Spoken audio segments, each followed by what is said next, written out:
Hi friends, welcome to our channel. AP రాష్ట్ర వ్యాప్తంగా AP ప్రభుత్వం పాఠశాల కళాశాల విద్యార్థుల తల్లిదండ్రులకు తీపి కబురు అందించింది. కూటమి ప్రభుత్వం ప్రతిష్టాత్మకంగా చేపట్టిన తల్లికి వందనం పథకం నిధులు విడుదలకు ముహూర్తం ఖరారయ్యింది. ఈ నెల 22వ తేదీని పథకం నిధులు విడుదల చేయనున్నట్లు ప్రభుత్వ అధికారికంగా ప్రకటించింది.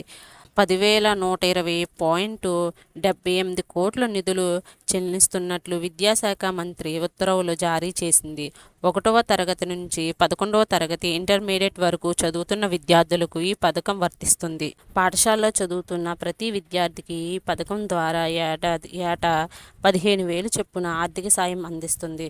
13,000 నేరుగా తల్లుల బ్యాంకు ఖాతాలో జమ కానుండగా మిగిలిన 2,000 స్కూల్ నిర్వహణ కోసం కేటాయిస్తున్నారు.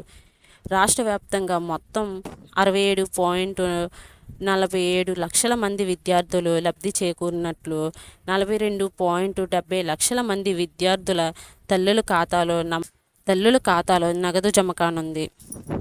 కాలేజీలు, స్కూళ్ళు చదువుతున్న విద్యార్థుల తల్లుల బ్యాంకు ఖాతాను ప్రభుత్వం పూర్తిగా వెరిఫికేషన్ చేసింది. అర్హులైన విద్యార్థులకు తుది జాబితాలో ఈ నెల 22న గ్రామ వార్డు సచివాలయాల్లో ప్రదర్శిస్తున్నారు.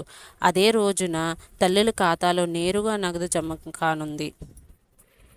ఈ ఏడాది కొత్తగా అడ్మిషన్ పొందిన 1వ తరగతి నుంచి 9వ తరగతి విద్యార్థులతో పాటు ఇంటర్మీడియట్ మొదటి సంవత్సరంలో చేరిన అర్హులైన విద్యార్థుల తల్లుల ఖాతాలో ఆగస్టు 30 నాటికి నిధులు జమ చేయనున్నారు.